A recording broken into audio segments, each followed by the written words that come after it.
चलिए आगे देखते हैं। तो हरमुज जलडमरू मध्य यानी कि जो हरमुज स्ट्रेट है, इसका रणनीतिक नक्शा क्या कहता है? अब ये क्या तुमसे बताने की कोशिश कर रहा है?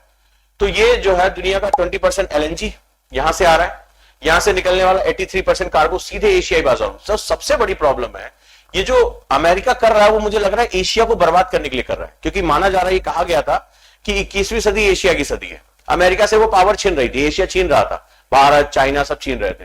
तो ये भारत और चीन के ऊपर एक इनडायरेक्ट हमला है। ईरान तो केवल एक बहाना है। तो 83% जो कार्गो जाते हैं वो सीधे एशियन मार्केट में जाते हैं, Indonesia, China, India, Thailand, Vietnam, इन सब जगहों। इन सबकी इकोनॉमी क्या होगी? डिस्टर्ब हो जाएगी। इनके पास इतना पैसा है नहीं, तो वॉर रिस्क सरचार्जेस लग दिया है। अब क्यों?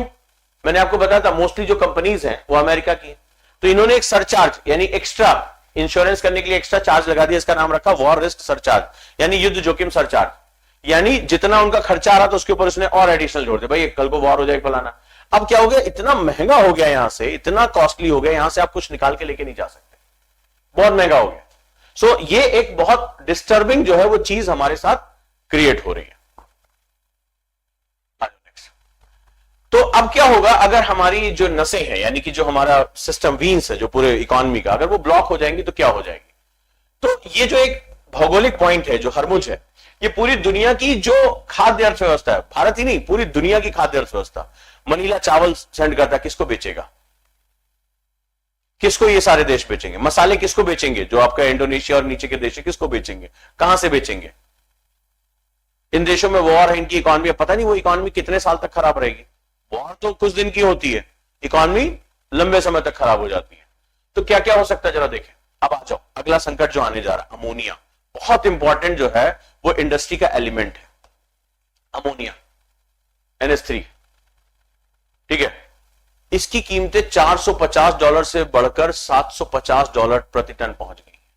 कैसे? अमोनिया का उत्पादन, इंडस्ट्री तबाह हो जाएगी। बहुत सी इंडस्ट्री में अमोनिया की इस्तेमाल होता है, NH3 का। DAP के लिए जरूरी सल्फर, तो मैंने बताया ना NPK, और उसमें भी जो हमें सल्फर चाहिए, $200 से उसके $7,000 प्लस हो गए, $700। अब बताओ कहां सरवाइव करेगा हमारा किसान? इंडस्ट्री मान लो सरकार बनाती भी है तो किस दाम पर बेचेगी हमारे किसान? अब मान लो इसमें क्या होगा, अब किसान को अगर महंगा पड़ेगा तो अपनी फसल भी तो महंगे बेचेगा।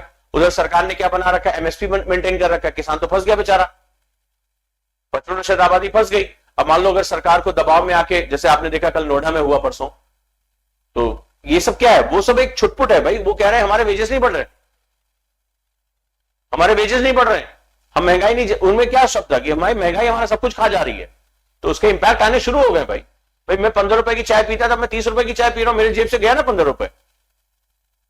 और अगर सरकार क्या, भारत में बड़ी अजीबोगरीब है कि मैंने हमेशा बताया कि भारत में हमेशा उनकी जेब से कुछ जा नहीं रहा है।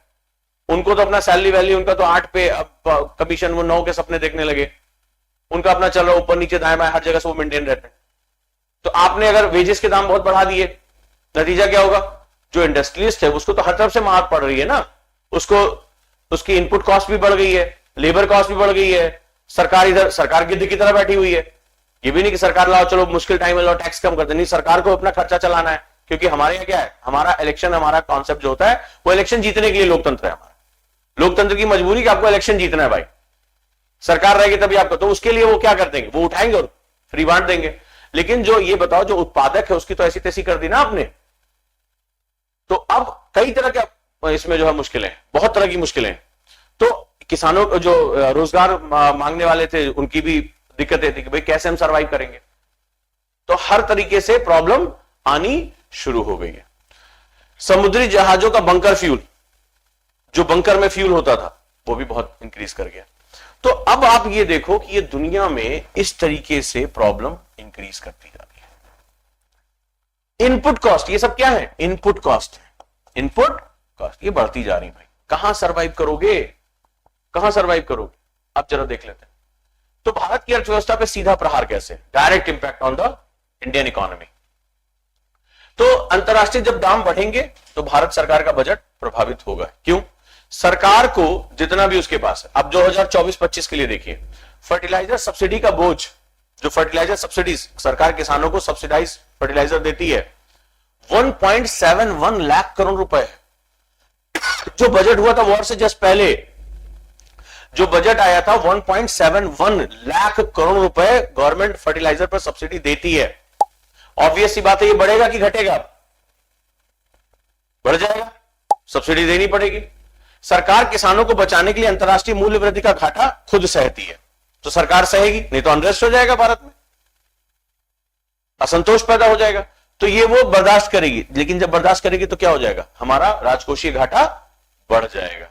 सब्सिडी का बोझ बढ़ने से राजकोषीय घाटा तेज बढ़े, और जैसे राजकोषीय घाटा बढ़ेगा तुरंत क्या होगा? महंगाई आ जाएगी, तमाम तरह की दिक्कतें हो जाएंगी।